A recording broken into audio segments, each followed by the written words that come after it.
Why do you think Ludacris isn't respected as a top tier lyricist? I think it has a lot to do with In the world of hip hop, where chart success can overshadow skill, one artist built a legacy on charisma, controversy, and bars that move faster than most can comprehend. Multi-platinum albums, chart-topping singles, a larger-than-life persona that made the world laugh, but kept critics questioning. Was he just an entertainer, or was he something more? Because behind the animated delivery was a pen that never got its full credit. So the question remains, was Ludacris overlooked as a lyricist? Or was the image too loud for people to hear the skill? This is Rap in Order. Dun dun. Order in the court. Welcome to another episode of Rap in Order. I'm First Class Regg. And I am Taurian B. We are back. How you feeling? I'm feeling good, man. I'm feeling good. Good week. We got. Where you want to start? You want to start with the new music? You want to start with R&B niggas? I can start with shout out to Jamesy on his party. Say Less. Turning 1 year old. You know. Went there last night at this recording. It's probably a week ago, but great time, great vibes, packed out. Yes, congratulations to Jamesy and the Say Less team. Mm-hmm. Unfortunately, I was unable to make it because on Saturdays I work overnight, but I was there in spirit. Yeah, it was a good time, and I don't pop out nearly as much as I used to back in the day. So you gotta make it worth your while. So I'm glad I knew it would be a good time. It was celebratory, so okay, it was a good time. Yeah, we can kick it off from what we got next here. Let's just all right. So the Kanye Bully album, did you give it like one little run through? Yeah, I did. I listened to it a couple of times because it's actually not that long of an album. Yeah, it's like 40-some minutes. All right, so here's my take on like my first couple. I listened to it about 4 times all the way through, and like each time I didn't skip anything, like none of that. This I was talking to LaShawn about this. This is an album that's impressive to me because an artist at this point typically doesn't make a listenable album anymore. Mm-hmm. It's like a rarity. So like if you think about it, an artist that came out in 2004, putting out an album in 2006, most of those artists that came out in 2004 don't put out listenable albums. Mm-hmm. So that's impressive in itself, right? Mm-hmm. But my critique is just that like these sound like not fully thought out songs that Kanye was working on. And it's confusing because I'm like, yo, Kanye was talking about this album for a very long time, but it feels like a lot of the songs are like kind of like half baked, but it's still good because it's Kanye.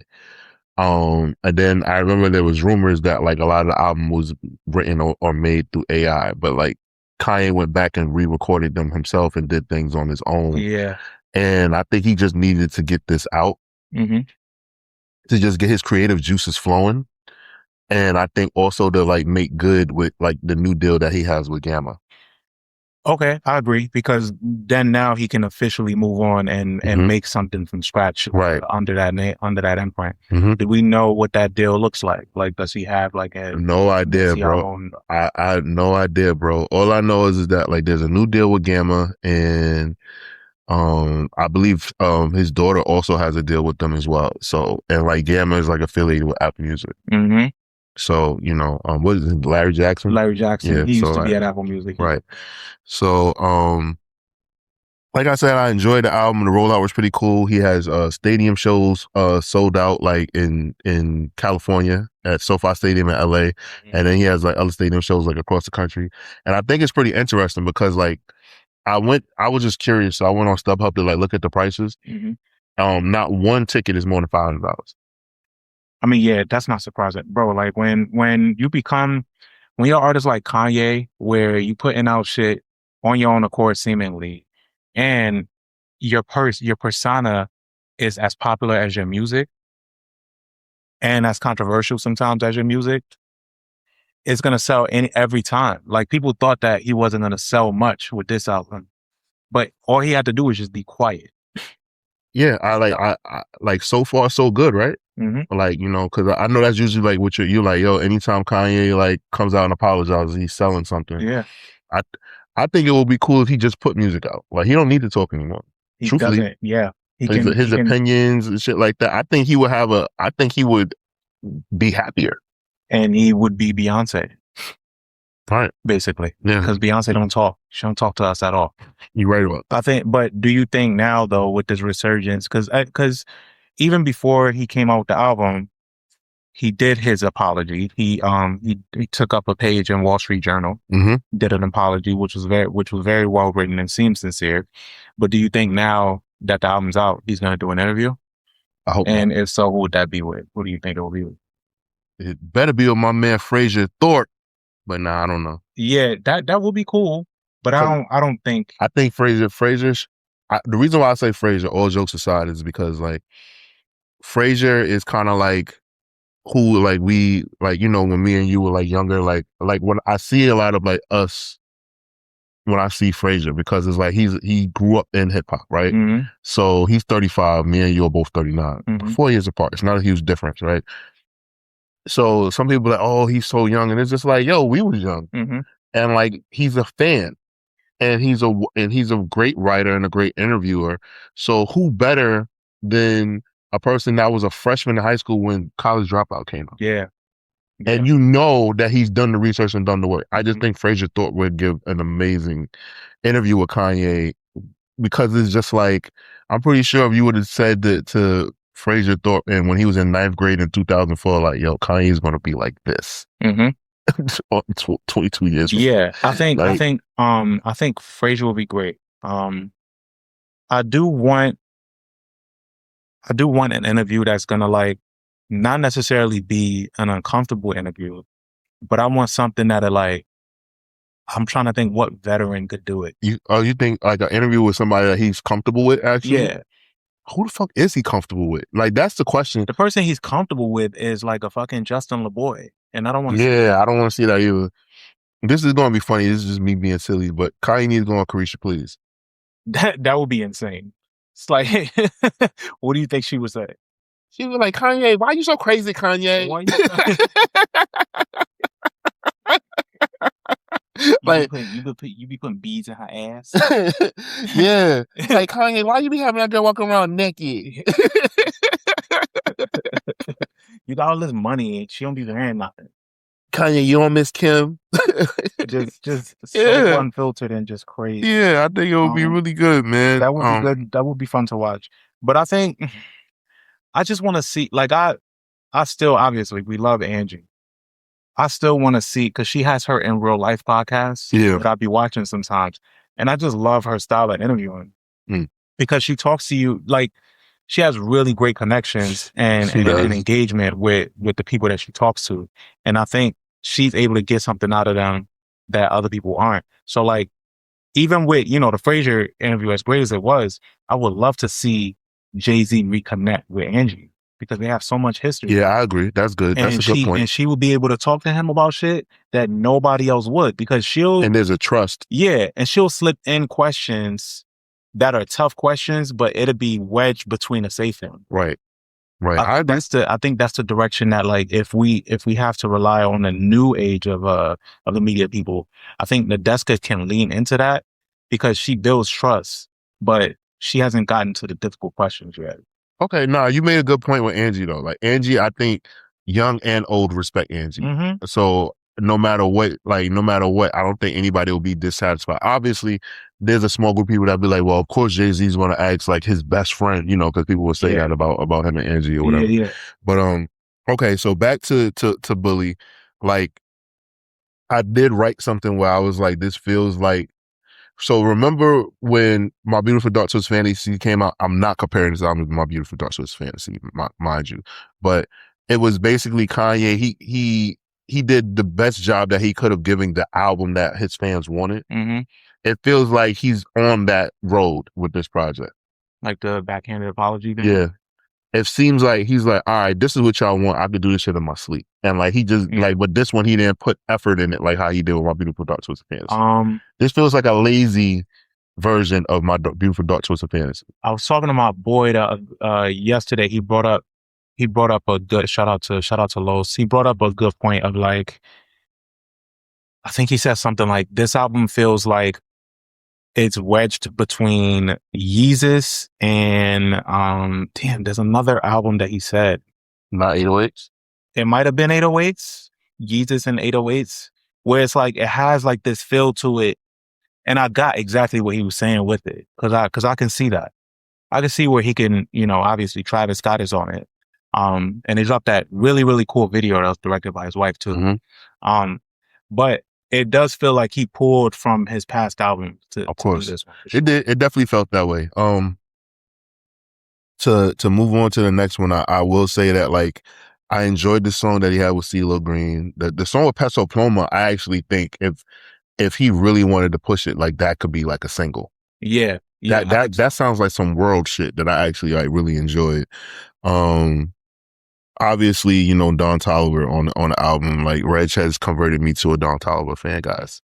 So, you know, I enjoyed that. But overall, good project. So, moving along, Nicki Minaj is supposed to drop, bro. Like, she had a whole date. What happened? What was that, the 27th? Yeah. She said, she gave us this date last year. Yeah.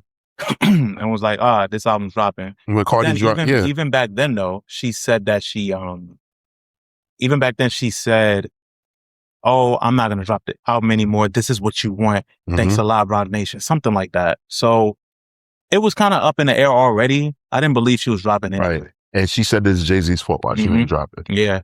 Blame Jay-Z. Yeah. So we'll see, man. I think, so speaking of Jay-Z, obviously Yankee Stadium tickets have come and gone. Mm-hmm. You're going on Friday. Yeah. Right? Yes. So we're going to see what happens because Extra Innings was announced. What do you think is expected from that? Which is the extra show that he added because the first two sold out. To my understanding from my sources that every day he'll be performing both albums. Mm-hmm. That's it. It's nothing, no grabs like as of now that might change, but to my understanding, he's just going to perform both albums in their entirety. Which makes sense because realistically, I mean, it's a 3-hour show. Yeah. It's not like he was about to perform one album for the day, and that's like an hour, a little over an hour, and it's like, thank you, like you're not coming out there for an hour. That's crazy.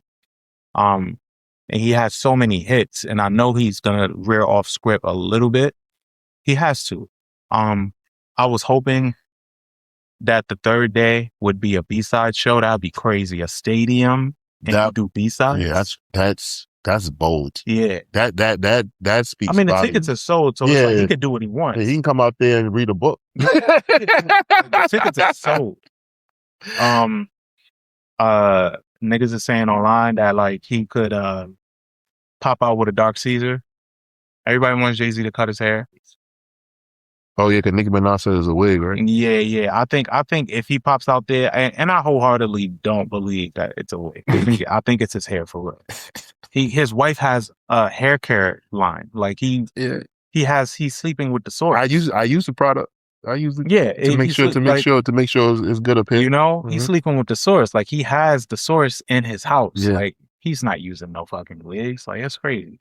But imagine though, like on some Steve Harvey shit, like we found out that fucking hair, because I did not know until the internet. Bro. I thought that Steve Harvey just had one of the best barbers alive. His hairline, because it used to be. I feel like most of the hip hop community didn't know it was a wig because I've never heard that was the punchline. It was like, yo, Steve Harvey, I'm sharper than Steve Harvey hairline. Like it was like, bro.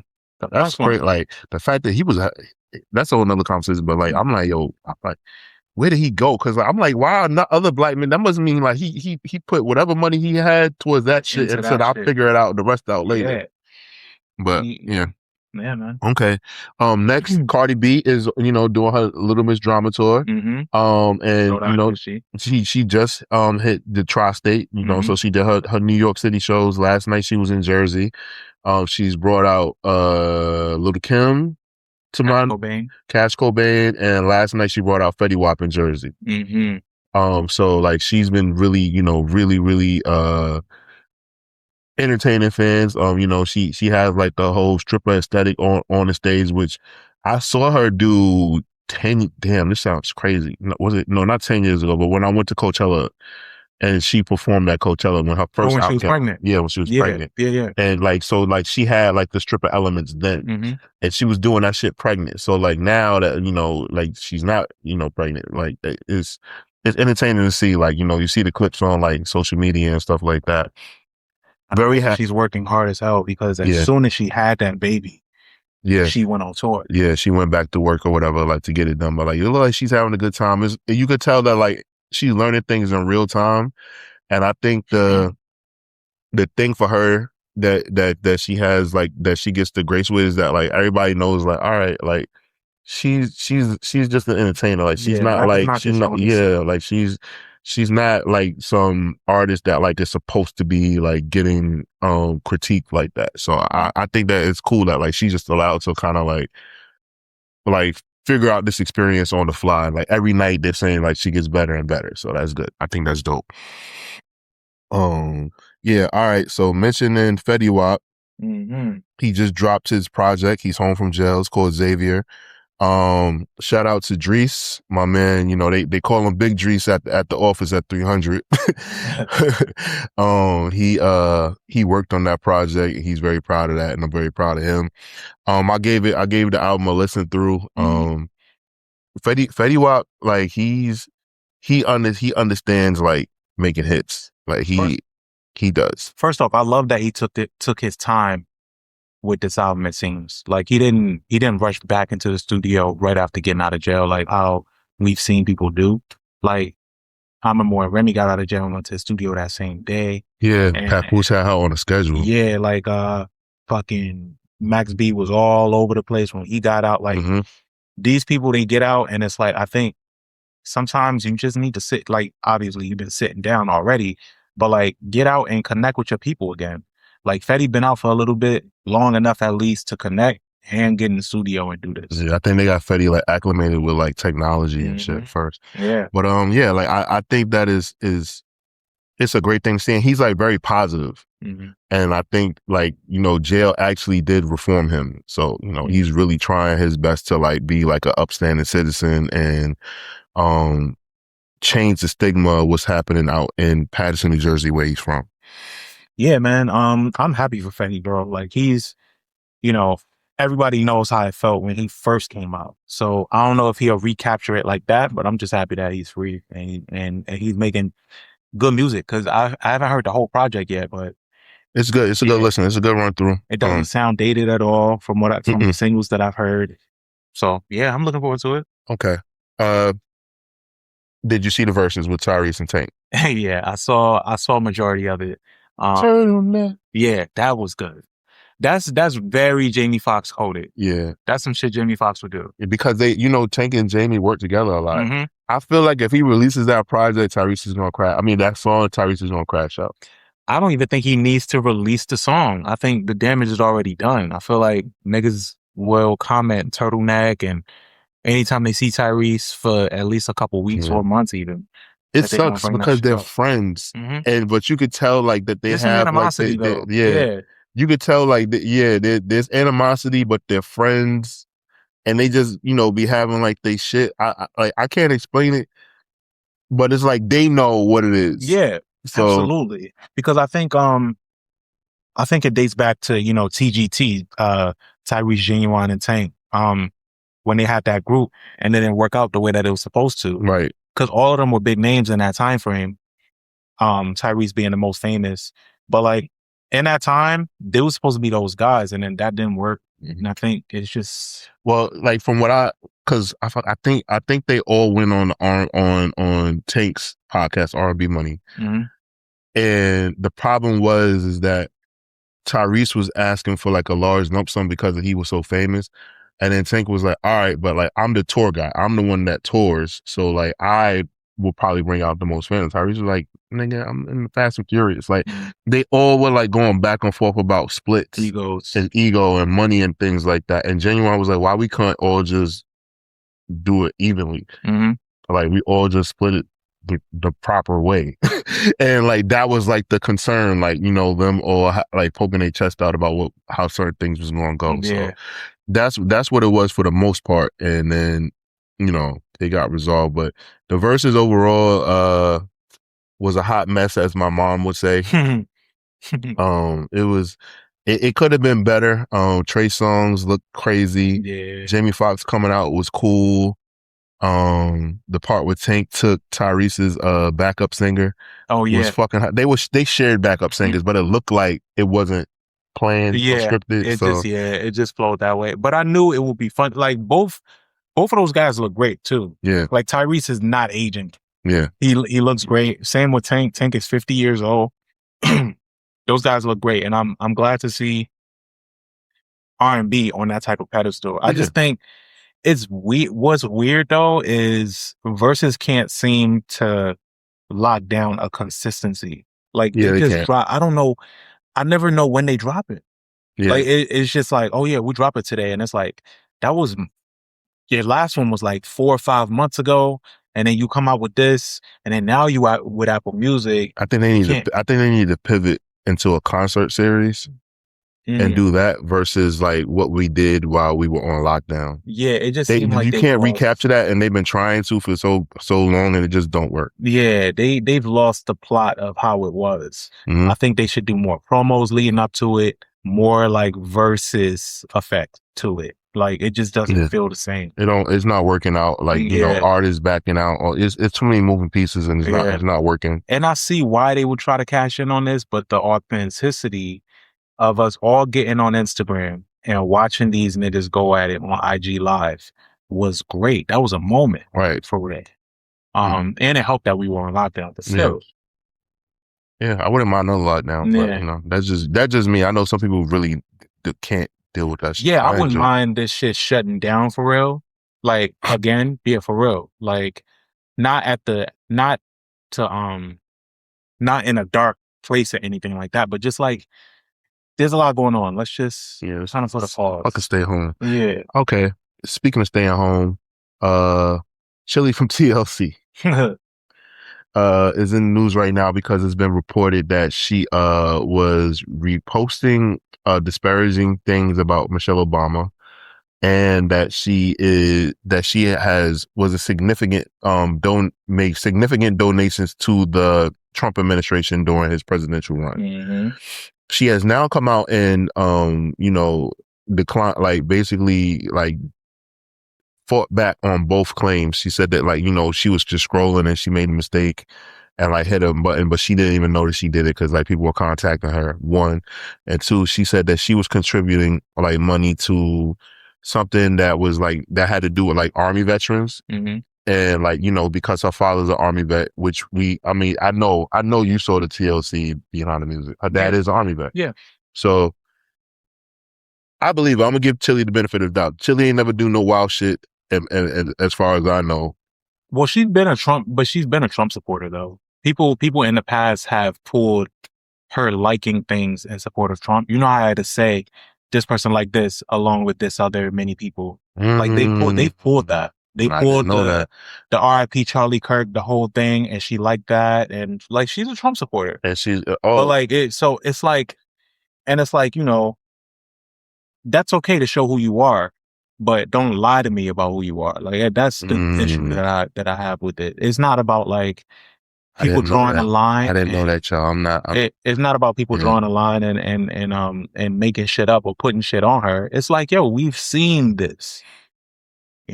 And people started pulling up shit that she's liked in the past, and the internet. I did my research. They said that she donated nearly $900 to Trump during the 2024 election cycle, and about $800 to the National Republican Senatorial Committee, and $7 to Ted Cruz. So I mean, she ain't that big of a supporter, y'all. Like she ain't really cracking the surface. Donating money to a billionaire is hilarious. Yeah. I don't know. Yeah, I don't even know what to say no more with that one. But yeah.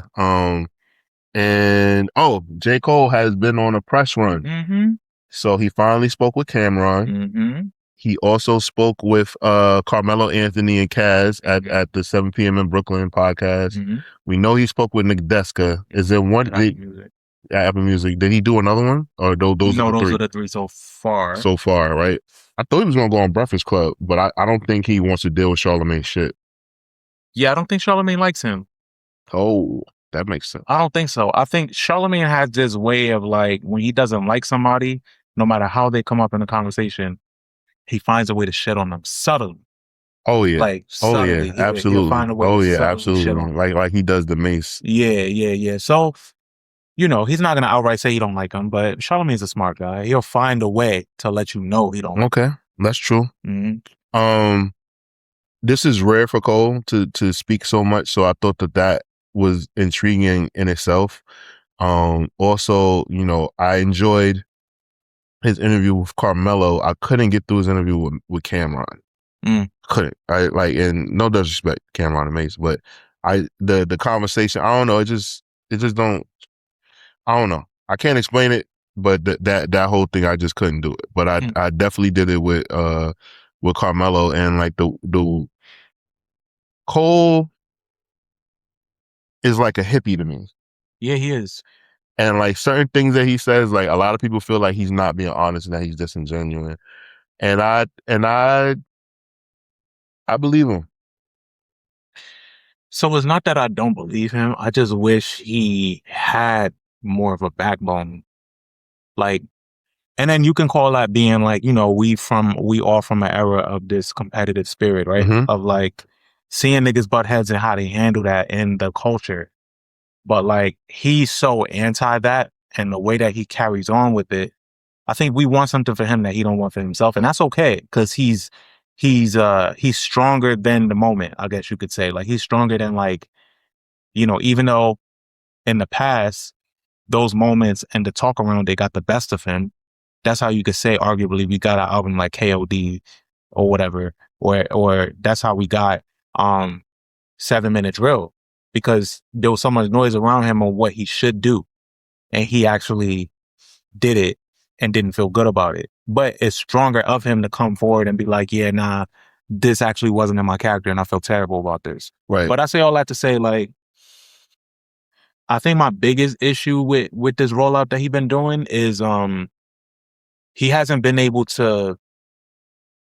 Actually, no, it was him talking about not being the best. Yeah. He's like, oh yeah, I just say that. Like, you think in a world where there's Kendrick and all these great rappers and Black Thought, you think I would say I'm the best? And I'm like, okay, that's performative. I get what you're saying. Yeah, like I remember when he said that, and I think that.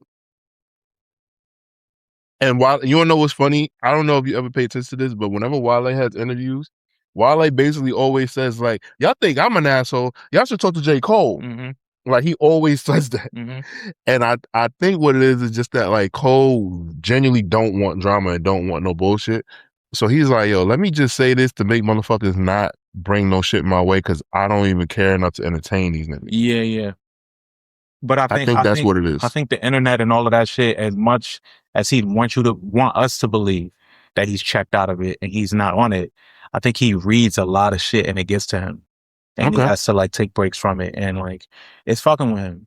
But like, I think the album itself, it's a relief for him that it's out, because I think he probably went through a lot of writer's block and a lot of like hard times trying to get through even recording this album, because I don't think the passion is there anymore. Do you think this is a bad album, The Follows? Yeah, I'm gonna be honest. I tried to listen to it twice and it didn't catch me, and I moved on.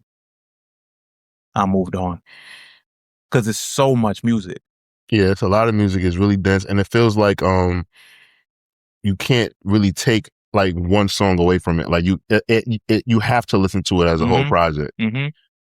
Listen to one single, like, because is there a single off that project? Yeah, he came out with 2-6. All right. 2-6 was like the first single, because he has a video to that and everything. All right, yeah. It just don't feel that way. I do not care. I'm like, bro, I'm happy for Cole. I'm happy for Cole diehard fans because they enjoy it. But yeah, I don't care about this album. Okay, yeah, I don't really care either. It's just one of those projects where like it had like a lot of like, it had a circus around it and a lot of attention, and I feel like everything that he did besides the album did well. The promotion, him, you know, Kills the promotion. yeah, he killed the promotion. Like, you know, him driving around in the Honda Civic. Even how like the happy accident that happened with him and Cameron. Like, there's things that like happened around it that were good, but the music just didn't deliver, in my opinion. Yeah. And you know, I know he's gonna do his tour, and his tour is gonna be great. We saw Cole live, and I think that I think that's what sold me on Cole when we saw him at South by Southwest that year. Forest Hills Drive, and him seeing him perform. I think that made me like be like, I get it. So I know that his live show is gonna be amazing, but I just don't think that this project. We know now it's not his last project, but if this was his last project, I would be. If I'm him, I'm disappointed in myself. What do you think of everyone's? What do you think of everyone seemingly reading the Rob? lines? No, Rob don't. Rob is here, y'all. Rob don't want to talk. Rob. All right. The album. Yeah, the album is ass. Okay, we got it, Rob. All right. Okay. What do you think of everyone pretty much reading between the lines of this Jay-Z interview that he did with Frazier of like his relationship with J. Cole, where he basically said that he said something like, oh, besides this audit thing or whatever, like we're good or whatever, which pretty much let us know like behind the scenes, J. Cole audited Roc Nation to see like what that all would work. I think anytime you tell somebody that you want to audit, like it makes you feel like, well, you don't trust me? Like, so I think like it was kind of like that kind of conversation. But I also think that we always imagined that J. Cole and Jay-Z would have like this great relationship. And I think that Jay-Z legit treated it like, yo, I signed him. He's, you know, he is my artist, but like he kind of like is very hands off with Cole. Because I don't think that Jay-Z knew what to do with Cole in any capacity, truthfully. And I think that's because Jay-Z had an old school way of approaching the music business. And that's why he did so well with pop artists. Like, yo, I'll let your foot in the door, figure it out. Yeah. Jay-Z did really well with pop artists, but my personal opinion, I don't think Jay-Z has a good track record pushing rappers. Well, he doesn't. Yeah. I mean, like Kanye. He almost passed up Kanye. Yeah. He almost passed up Kanye. And like, truthfully, like, and I don't care who argues with me, he had nothing to do with Kanye's success. Like, you know what I'm saying? Like, Kanye kind of gave Jay like a cool factor. And I don't even like saying that, but it's the truth. Like, Kanye kind of like he helped Jay-Z kind of like guided Jay-Z in across the 2010s and stuff like that. Like, so that's true, right? He's still Jay-Z though. Like he said, I'm Jay-Z. But I think that he just didn't know what to do with Cole, and he just let Cole like just rock out. And he said himself, like, Memphis Bleek gonna do what I say. That's my little brother. Like, I knew he has to listen. Like he knew what Bleek. He knew who Bleek was as a person, as a man. He watched him grow up. J. Cole, he didn't know J. Cole, and I think with Jay-Z's one thing, he didn't take time to get to know Cole. Right. And I think if he would have took time to get to know Cole, he probably could have helped him better. Versus randomly telling him in the studio, like, yo, get a song from Drake, get a hit, get hot. Like, you know what I'm saying? Like, I think that that's where hooking him up with Stargate, like what? Yeah, like I think he just didn't get it, but he knew there was something there. And like, you know, it's so crazy because you would think like, yo, like it's Jay-Z, like he knows that's exactly what to do. And it's like, nah, like Jay-Z helped break Rihanna. And like they were looking for songs for Rihanna for mad long. Like, you know, when people had Umbrella before Rihanna got it, like that's just who Jay-Z is. Like, he comes from the old, like, people forget, Jay-Z came up in the fucking 90s. Yeah. Where to get on radio, you had to have like a music, a fucking hit. And like, if you think about Jay-Z, like, even though I count Reasonable Doubt as an underground album, Jay-Z had a crossover commercial hit, Ain't No Nigga. And it had a sample from a song that was already popular. Like, it just, Jay-Z followed the formula and then put the street talk on the album. So you had to go buy it. Long story short, he ain't know what to do with J. Cole. It's apparent to me that him and J. Cole have a business working relationship, and they aren't friends, and that's okay. Yeah. That's fine. That's fine. Right. People just wanted more from it than what we got, which is fine. Hate to see it end off on Nice Watch, but that's what we got. Yeah, I hold out hope. So to switch gears a little bit, we are gonna get into an album. So the album that we're doing today, this guy has had a very interesting interesting legacy. I think he started out. I think he felt. I'll never forget him feeling a way when I read Double XL when he was a Double XL interview that he did back in the day, where he referenced a Jay-Z verse, the from the Excuse Me Miss, the only dudes moving units and Pimp Juice and Us, and that he felt the way when he heard it, because at that time he could have been mentioned in that. Yeah, he could have. He should have. He could have been mentioned. He should have been mentioned. He was moving a lot of units along with those dots. He had platinum records, and he was carving out a lane for himself in an already really, really congested space. Like, he was signed to Def Jam, one of their biggest artists, and then he blew up so fast, like from the time that it all clicked, right? People kind of referred to him in this time as like the second coming of Busta Rhymes in a way. Right. His music was animated. He was funny. He was humorous. He was super creative, and all of those things poured into his videos. And we're talking about Ludacris. You know, these days he's kind of transitioned into more of a movie star. He's in commercials. He's in the State Farm commercial. He's in, of course, Fast and Furious, making all that money. Family. Yeah, he's part of the family. And the album that we're getting into is Word of Mouth, which is his third album. Incognito was his official first album, but some of that stuff was repackaged for the first time, right, which a lot of people consider his first debut album. right. Yeah. But Word of Mouth is his third album, and it came out on Disturbing the Peace, Def Jam South, which was specifically made around the time frame that he was blowing up, and Scarface was the president, right? AKA just the face. Yeah, exactly. So Word of Mouth, like I said, third album from Ludacris, feature production from Jazze Pha, Organized Noize, Swiss Beats, Timbaland, a few more on this thing too, and with standout features from Jagged Edge, Nate Dogg, Sleepy Brown, 3-6 Mafia, Twista. Don't forget I-20. Don't forget, can't forget I-20. So just the Disturbing the Peace crew is on here as well, in general. And then Mystical, who, you know, do with that what you will, yeah.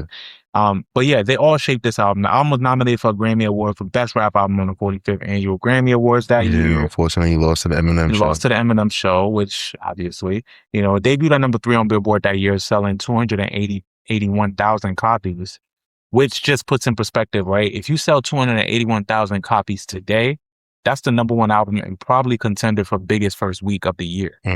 Like, that's how different album releases are these days. It's been since certified 4 times platinum since it first came out. Ludacris, Word of Mouth, 2001. How did we feel initially when it came out? When it came out, it was it was just like, oh, okay, cool. Like, Ludacris put out another project. Like, this is 2001, bro. This is at the height of like Jay-Z and Nas beefing and shit like that. So I wasn't not excited, but like I like you said, I looked at him like, oh, like that down south Busta Rhymes. Then, you know, like that's down south Busta Rhymes or down south Redman, which isn't like a slight, but I could see how it can be a slight. Yeah. Because, like, you know, I was just like, all right, shit, Redman can spit. Like, people respect Redman. Like, Eminem on the Eminem show just fucking listed him. Like, when we learned who Reggie was, right? So, but that's how I looked at Ludacris. It wasn't something that I was like running out to get. Like, I was all about, like, I was entrenched in like Jay-Z, like Fab, Nas, like that shit, like, you know what I'm saying, checking out different mixtapes, like that was like what I was doing. But with Ludacris, like, I just knew like he was like a staple, like he was like here to stay. Like, I didn't look at him like a gimmick rapper, but I was just like, all right, like he's funny, he's animating, he's from Atlanta, and like that's what's going on. But I will say that this is the project that took him from like a regional star to a national star. Like this is like when like everything like changed. Like, this is when everything got like different for him. And shout out to Shaka Zulu and Jeb Dixon. Yeah. His partners. Till this day. Yeah, till this day. Right, till this day. So, like, you know, like I said, like it was just interesting. You know, Jay-Z, Pimp Juice, and Slim Shady was running shit at the time in 2001. Like, they were selling tons of records. Like, you couldn't turn on TRL or 106 apart without seeing these three, Ja Rule included. At the time, like it was just like they were just taking turns, and like Ludacris like found his way and got on board with that as well. Yeah, I think yeah, you said that perfectly. I think Ludacris, he was swimming in similar waters, but like he found, like, their music was big. His music was big too, but he was able to capitalize off of like the South, like in a way that wasn't being done around this time frame. Sure, you had T.I., you know, but T.I. wasn't as big as this yet. Yeah, he wasn't. So like Ludacris took it and made it, he took it beyond Atlanta at the time. It wasn't like trap music, it was fun. It was but he was also lyrical too. Like he can hang and he can hang with anybody at the time. Yeah, he could. He can go on any song and bring that energy and kill it. I mean, the Made You Look remix came out maybe a year or so after this, I'm gonna say. I think 2002. Yeah, so a year after this. But like he was so successful with his time at Def Jam. So to put in perspective, Back for the First Time came out I want to say October 2000. Yeah. October 2000. And in November, Word of Mouth came out. I think he was in such a unique spot because it seems like they rushed him back in the studio for this album. Yeah, probably so. Because Back for the First Time caught on like wildfire. Like I remember when What's Your Fantasy came out, a lot of people didn't really even know what Ludacris looked like because the video didn't. He didn't get a video like right after with the song, so people didn't know what he looked like, and it was just on the radio all the time. Shit, I remember when I went to Atlanta, they was playing Hole on the radio, and I could not believe that shit. Yeah, I looked around like, wait, they playing this shit on the radio? Yeah, I couldn't believe it. It was a single for this album. Yeah, I think it was like the last single for Back for the First Time. Yeah, for Back for the First Time, I just couldn't believe that they played Use a Hole on the radio. Yeah, so like you fast forward and you get a big song like Rollout. Rollout comes out as like the first single. Actually, no, Area Codes was the first single for this album. Yeah, and Area Codes took off, and it was a fun song. Featured Nate Dogg, rest in peace. And it was a fun and inclusive song because if you heard your area code on it, it made you happy. So when I was out there and I heard 312, 313, it was like, oh shit, you know. I remember being on the phone back then when me and Arnice shout out my friend Arnice, we would be on the phone back then watching a video and comparing which area code girl looked the best. So like it was for me, you know, the 313 girl. And she would be rapping the 718 girl. Like, nah, the 718 girl look better than 313. Like, it was just, that's what it was. That is funny as shit. Wow. We would be on the phone comparing. Like, it was just like dumb shit like that. But yeah, back then. That video played a lot. Yeah. So like, and they all, it was just fun. Like when you make shit like that, and Ludacris really cracked the code to make these songs feel inclusive and fun. Cause then that followed up with Rollout. Rollout came out and it was so gimmicky. This was another pocket that I think hindered him because he came out with a lot of gimmicky shit. Right. And I guess the thing is like he still brought some of his radio host persona into his music because when I was doing my research, I was like, damn, like, so he never went for the crown of being the king of the South, even though like he had Scarface like pretty much like backing him, right? So he never went for that. Never tried to like add like mystique like a Andre 3000 did or like a Scarface did. What else did I write? Oh, I definitely didn't lean into street shit. Like he kind of just stayed in his own lane and he got overlooked for it. It's kind of like he basically stayed true to himself and like kind of like paid the price for it. Yeah. Ludacris was never trying to prove to us. He didn't go out on a limb to prove to us that he was nice. Right. But would show up. Show up that way. I don't think it was until Theater of the Mind.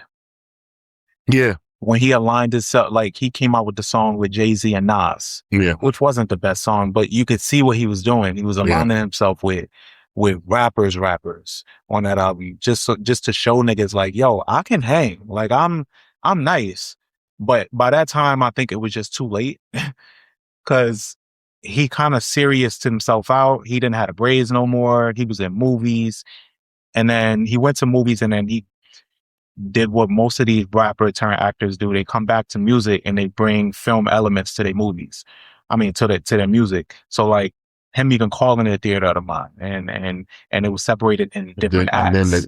And then I know Theater of the Mind was the second one, but what was the one with what was it? Release Therapy, where he pretty much had his hair like airbrushed black. Yeah.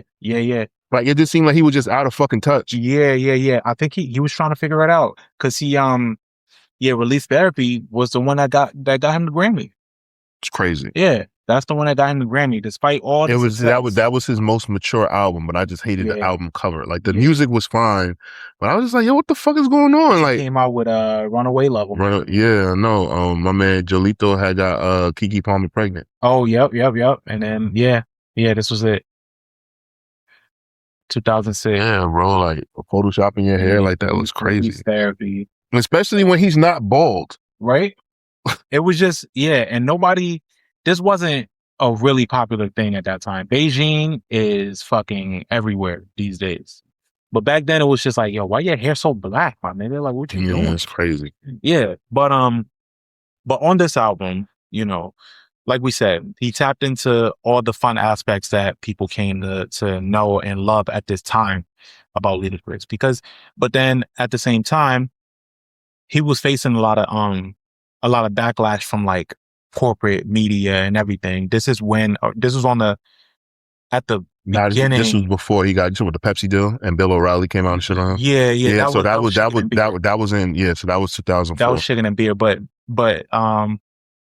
here he is reeling in the success that he had from the last. All that shit was coming. Like, because he kicks off with Coming to America as the intro. Mm-hmm. And then he basically talks about that. His opening words is, "These bitches throwing rose petals at my feet, man." And that's how he kind of addresses the haters and the success of like everything that's coming at the time with it. And then he kind of gets into it in the second verse too, which is great. So I think this album is kind of just his reflective moment, but also sprinkling in the hits that brought people here. That's true. Mm-hmm. I forgot. Also, 2001, 9/11 happened. Yeah. I'm sorry. Like I had to like go back through my notes. Like all of the things that was just like going on. Like so like for him to just like he kind of like 2.5 months later. Yeah, it was kind of like needed to be honest with you. So it's just interesting to see like where he landed like in that lexicon or whatever like that. Because like even though like Nelly wasn't as animated as him, but like obviously like I don't think that Nelly is like a lyrical. Yeah, he was lighthearted, but like it is interesting like how like he was getting more attention. And I think my assumption is that because like we had no artists from St. Louis. Well, yeah. So he was the center of attention. He put St. Louis on the map, right? So with Ludacris, like there was Outkast. There was a music scene in Atlanta. Mm-hmm. LaFace Records, was a huge staple down there. It's a lot of things that worked in Nelly's favor. He introduced the slang to us. Yeah. That's back when everything was still regional. Yeah. But like the internet has taken away regional things. I miss that. The internet has taken that away. Like you got people in the South saying dead ass, and it's like, yeah, what? I remember when I was in school, the first time I said dead ass, they kept repeating it to me, and they tried to make my name be dead ass. My name's Taurian. Yeah, see, that's why but I miss shit like that because that's how people learn through, for lack of a better term, word of mouth. That's how they learned. Mm-hmm. It's like, this is how we speak up here. It's like, oh shit, that's how you speak. And then, you'll hear somebody that's not from Philly saying Jean. Like that's crazy. Jean. Yeah. That's crazy. Yeah. Or somebody not from Chicago saying Joe. Mm-hmm. Yeah. So it's just like the internet has kind of just convoluted all these things and has made slang not just exclusive to like where it's from. It's an interesting thing. Anyway, not to go off topic, but yeah. So getting back into this album, Rollout, I used to love this song. I remember it coming on TV, and at the time when we would print out lyrics and shit, like, were you ever that person? Did you print out lyrics? I used to print out lyrics. But I remember with this song specifically, I wrote the lyrics down because the printer wasn't working. So I wrote the lyrics down and learned it that way. Because it was just fascinating that this nigga could rap so fast at any given moment. That is fascinating. Yeah. And because he did that, I did not try to learn the lyrics. I was like, yo, this is fucking cool. But yeah, so after that one, not to go track by track, but Go to Sleep is just I do not like that song. That was very Atlanta coded. Yeah. And it's produced by Bangladesh. Yeah. You got I-20 on there, you got Fate, Lil Fate. And I have such an admiration for I-20. I like I-20. I-20 is evil Charlemagne the God. And that voice, man, the voice that he raps. I really enjoy his voice and like I like took to him and like I just knew he was gonna get an opportunity. Like I just knew he was like I remember I used to like when he would come out with singles, I would fucking champion that shit, bro. I really was a I-20 fan growing up. I think because like he was like dark skinned, he had that commander voice and like that was something that I kind of like I enjoyed because like, I like rappers with like commander voices and shit like that. I think he really tried with him though. He did. I mean, he's on every one of the albums. Like he's around. Like Ludacris keeps him around. Him and Lil Face. Yeah. You know what I'm saying? Like, so I think that was the thing. But obviously, like it didn't work out. And like, look who it did work out for, 2 Chainz. Yeah. And 2 Chainz, I don't think he has the best relationship with Ludacris. I don't like. It seemed like there's respect. I guess because Ludacris gave him an opportunity. Because 2 Chainz don't say anything about him. Like he don't say nothing. He don't say anything like bad, but he don't say nothing good either. Like he kind of like just like leaves it there. Like, and I would like to know. Actually, I could find out. It's never on top of my mind. I wonder what happened with the other guy that was in Player Circle. Right, Dollar. Yeah, I don't know. Like I don't know. Yeah. Like when you show 2 Chainz in interviews and stuff like that, like he's very vague about certain shit, and like that's like very much an Atlanta thing. Like niggas in Atlanta can literally hate each other, but you won't know. Yeah. And like it's like they only talk to people about things with people that they very much trust. Yeah. But I get the sense. Somebody that's recently starting to shed light on that is T.I. with this new rollout that he's doing for his next album. It's like, yo, I'm just trying to bring Atlanta back together. Like he's talking about it. He's not saying who's beefing, but he's addressing that there's been a divide. Right. Nah, definitely. I mean, there's people in Atlanta that don't fuck with each other on certain levels, but like we would never know it because like they don't speak on it. But like that's true. Like 2 Chainz has never, like he's never told us like, yo, Ludacris owes me $2 million. Like he's never said any of that shit. They're not publicly beefing, but something going on. Yeah, I agree with you. Crybabies is produced by Swiss Beats. It's cool. Yeah, I want to know what the budget was like for this album because basically he has all of the top producers from 2001 on this project. He does. I mean, shit, he got Jazze Pha on here. Yeah.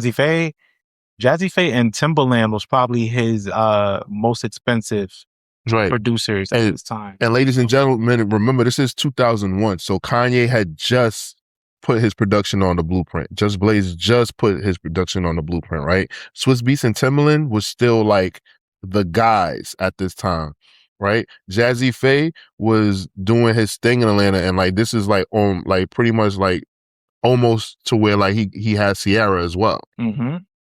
And I think like some people might like, cause I want to make sure like I give you like the full scope. Cause some people might be like, well, Kanye just put out Blueprint with Jay-Z. Kanye wasn't Kanye yet.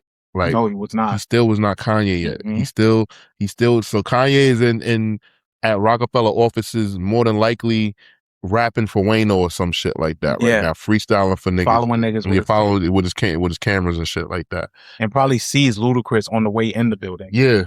Right. So you know what I'm saying? I mean, and eventually he does work with Ludacris because he's on the next project, right?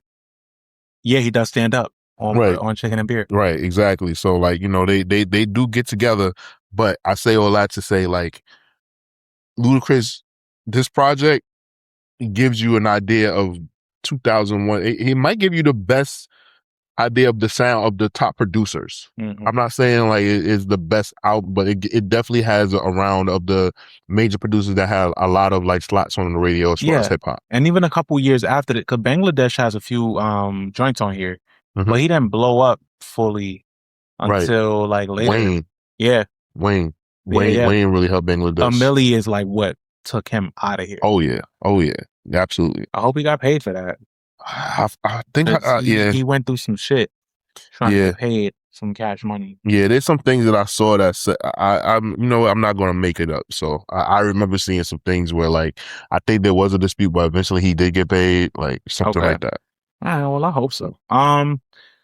Let's see. All right, so let's pull the band-aid on. Let's talk about Mouf, bitch. We have to, right? Yeah. So I'm sorry, I'm like we dancing around it. Obviously, Mystical, terrible person. He's going to jail. That's where he belongs. He just pled guilty for raping a woman. This is his second sexual assault case. Lock him up, throw away the motherfucking key. Yeah. I'm so mad at him because I really enjoy Mystical's music. I did too. And like he really fucked, like Mystical, you really fucked up. All right, we got that out the way. Fucking creep. Yeah, fucking creep.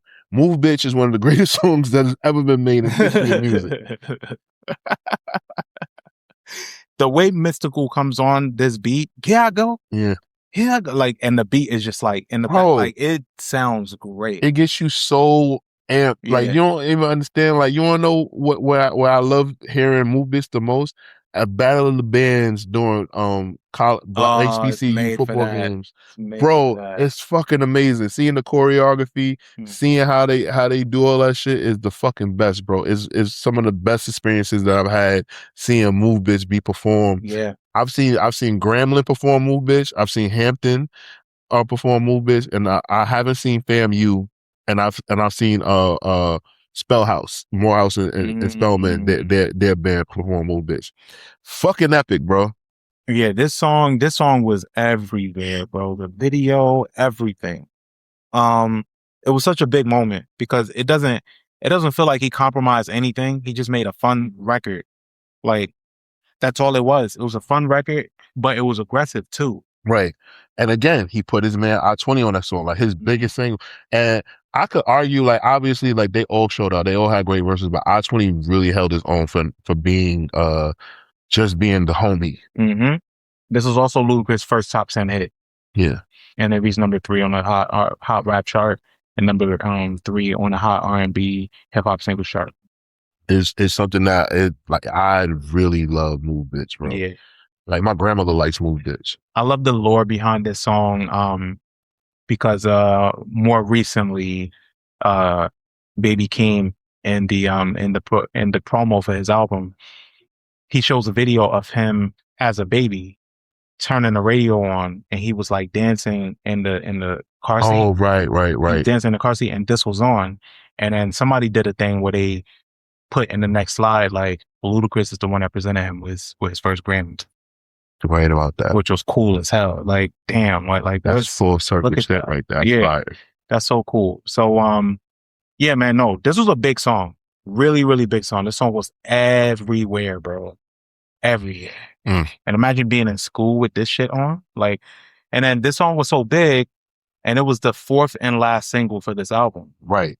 Every single, every single for this album hit. Yo, he was on TV nonstop, bro. I enjoy Saturday a lot with him and Sleepy Brown. I enjoyed that single a lot. Like this album was so like top heavy with hit singles and shit like that. Like, okay, so this album is an example of like what Jay-Z thought like when he signs a rapper that they're supposed to do. Because I think that Jay-Z felt that like authenticity from rappers like wasn't like a thing. So he's like, yo, I'm real, but I think that Jay-Z thinks that everybody else is a bunch of fucking pretenders.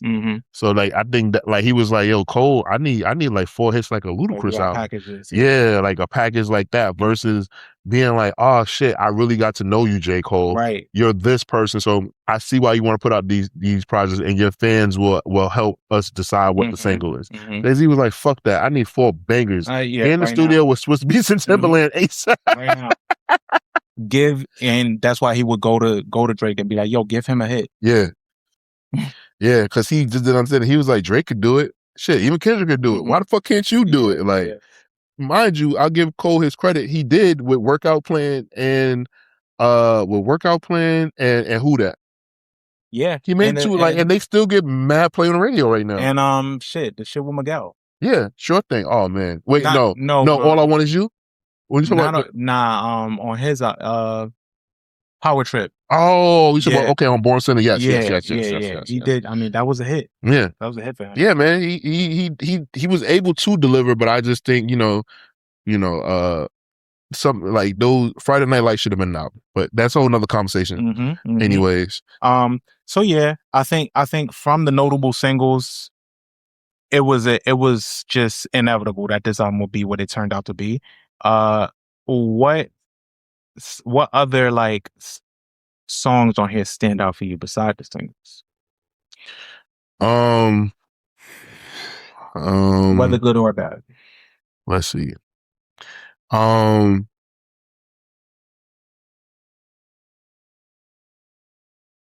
to Sleep is a song that I really, really enjoy. Let's see. Growing Pains was okay, but cringy. I like Growing Pains. I think Growing Pains could have been a bigger song. It's such a coming of age. Like, you need one of those that, like, not necessarily to replay, but something that can be in those Growing Pains type movies. You know how we have today, they still play Back in the Day when I was young. I think that's something that they were going for with this song. Oh yeah, absolutely. Like something that would play for those coming of age moments in movies. And I think it fits. It just doesn't get used enough. I didn't like Freaky Things with Jagged Edge. I fuck with that. What? Oh my shit. Let me see. Keep It on the Hush, I felt like was an underrated song.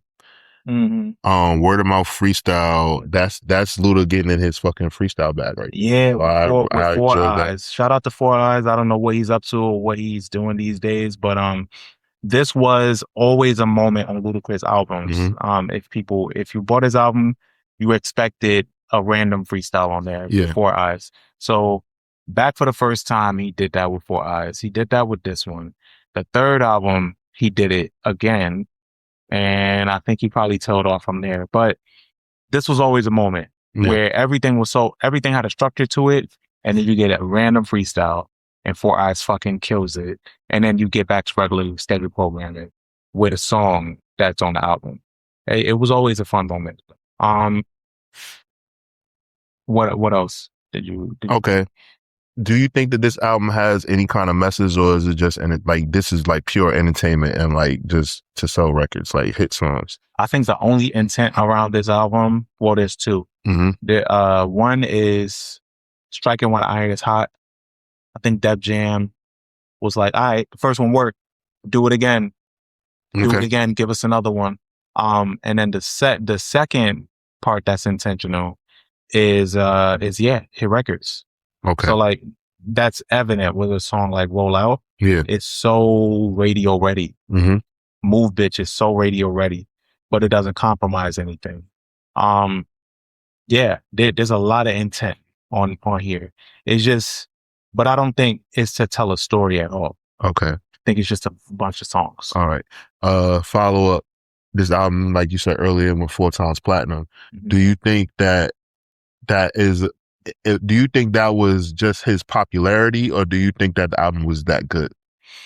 I don't think it was that good. I think it had a lot to do with marketing, and he's a good rapper. Okay. He's a fun rapper.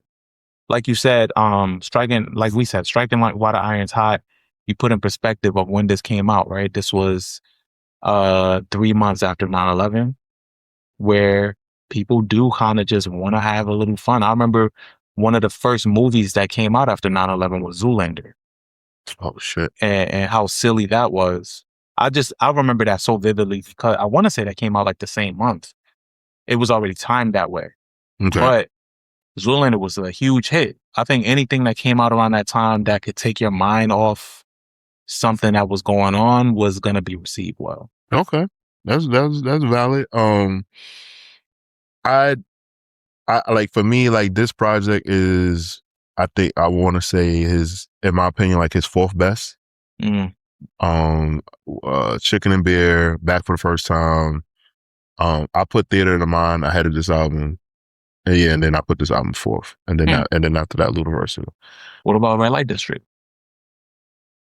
I really like Red Light District. I'm so sorry. So then I have to like rearrange it because like Red Light, you're right, Red Light District, and that album is full of hits. Damn, he was good. Yeah, he was making albums full of hits for a while. Bro. Yeah, that was like his last album with Def Jam. Yeah. So all right. So I will put Word of Mouth fifth. And put. So I would say Chicken and Beer. Back for the First Time, Theater of the Mind, Red Light District, and then Word of Mouth fifth. And then I know he has more albums, guys. I didn't fully flesh this out, but like I think that like this is like a album where it's not bad. It's just that the singles kind of like overtake the whole project. Right.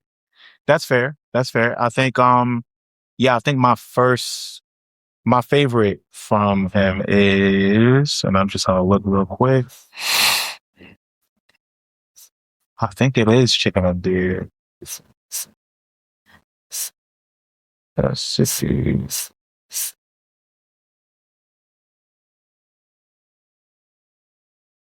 All right, yeah. So my favorite is Chicken and Beer as well.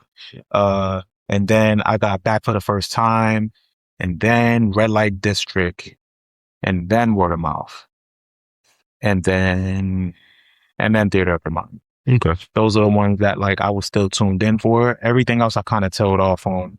I didn't really tune in for Ludacris around the release therapy. I was kind of checking out at that time. Okay. Yeah. All right. So I also wrote down the album's strengths and his weaknesses. So I want to start trying to do that to help, right? Mm-hmm. So the album's strengths, obviously, hit records, Ludacris's charisma, the variety of production and how good it was, and how it kind of like works. The album does have replay value, and the fact that like that year, like he was on TV so much, it kind of was like embedded in my brain, right? But the album's weaknesses are that the album's not cohesive. It's not like a album where like he had like something to say. Like it literally was just like he had a lot to say, but it wasn't like in one direction, right? And the album leaned heavily on singles, which goes back to it not being cohesive. And then it just doesn't have a central theme. And for me, for albums, that's important. It's very important. I agree. And now that I think about it, I don't think that was ever one of Luda's strong suits. Mm-hmm. I don't think he ever was a cohesive album person. I think until we got Theater of the Mind and then Ludaversal. Like he tried, like he I think he heard people talking and then he was like, all right, so I'm gonna do this, but it was kind of too little too late. Yeah, because you already cemented where you stand in your like with what you give up, what you put out there. Right. Because it's not until like what is this? Your sixth album that you decided to get serious. Yeah. And he was like, yeah, nah, I'm gonna be dead ass now. After giving us songs like Number One Spot. Yeah. Where you're fucking Austin Powers. Yeah, it was just too little too late at that time. But yeah, I don't think he was ever a concept guy, and he relied on his name being Ludacris to do some ridiculous oddball shit, and it was a strength. But then that was a duality of him though, because he'd do ridiculous shit and then hop on a song with like a legend that's like known for rapping and like really rap and then take his ass and do some other shit. But that's what Busta Rhymes used to do too, because Busta Rhymes would be silly and he'd have that persona, but then he'd hop on a song and be featured and kill it.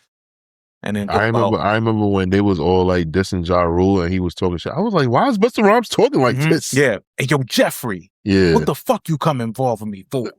I was like, damn, why is he? Yeah. He's so serious, Busta. Yeah, but it's like he grew. Yeah. Like the Hulk or some shit. Yeah, man. So, but yeah, all right. You want to get to these ratings? Yeah, I give it 3.5 waffles. Okay. I'm comfortable with a 3 on this. I didn't like this album as much as I did the first time. Back then, I was a really big Ludacris fan. Mm-hmm. I think this album has a lot of the elements that you would like about Luda from the early 2000s. He went on to just do it better. I think Chicken and Beer is like a fine showcase of like the kind of rapper that he was in the 2000s. You had Silly, you had Introspective with like songs like Diamond in the Back, which is my shit. But then you have songs made for the radio in not a silly way, like Splash Waterfalls. Like he did things a little better with that album. But also did like have his silly elements because he knows that that's what carried him up into that point. But yeah, I think his most Atlanta sounding album is Back for the First Time. Absolutely. Yeah, it has the elements. It's fun, and there's big records on there too, and it's his most hood album. Ludacris has, I mean, I just don't think generally he gets enough credit for how long he was able to stick around and do what he did. He's not celebrated enough. Yeah. Man. I don't know. Sometimes I wonder, like, would things have been different if he beat Eminem for that Grammy that year? Oh, for sure.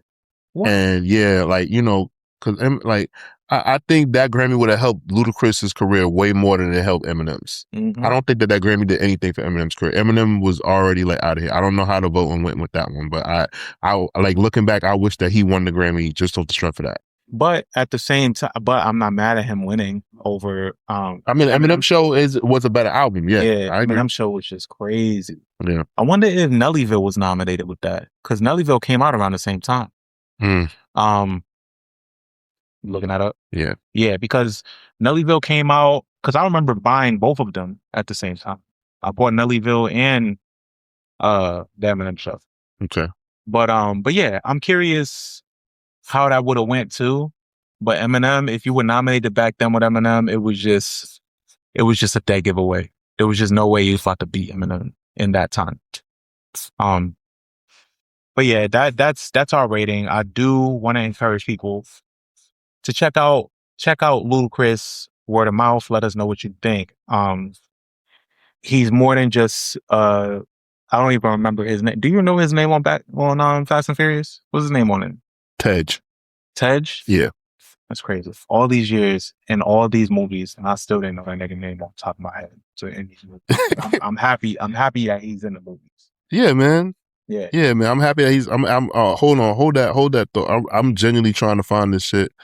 Let's see, R&B. We getting a rap. Best rap solo performance, duo, collaboration, best rap album. So it was the Eminem Show, Word of Mouth, Mystical's Tarantula, Nelly's Nellyville, and Petey Pablo's Diary of a Sinner. Wow. I knew it. That's had to be nominated. Wow. That lineup is just funny as hell to me. Yeah, there's just no way that he was gonna win over Eminem. Yeah, that's a funny ass. Wow, that's a funny ass lineup to me. If you ask me, like, what? Yeah, there's no way. But yeah, man, like I said, I encourage all of you guys to check it out and let us know what you think. I'm First Class Regg, and I'm Taurian B. And we're out of here. We'll catch you guys next time. Dun dun.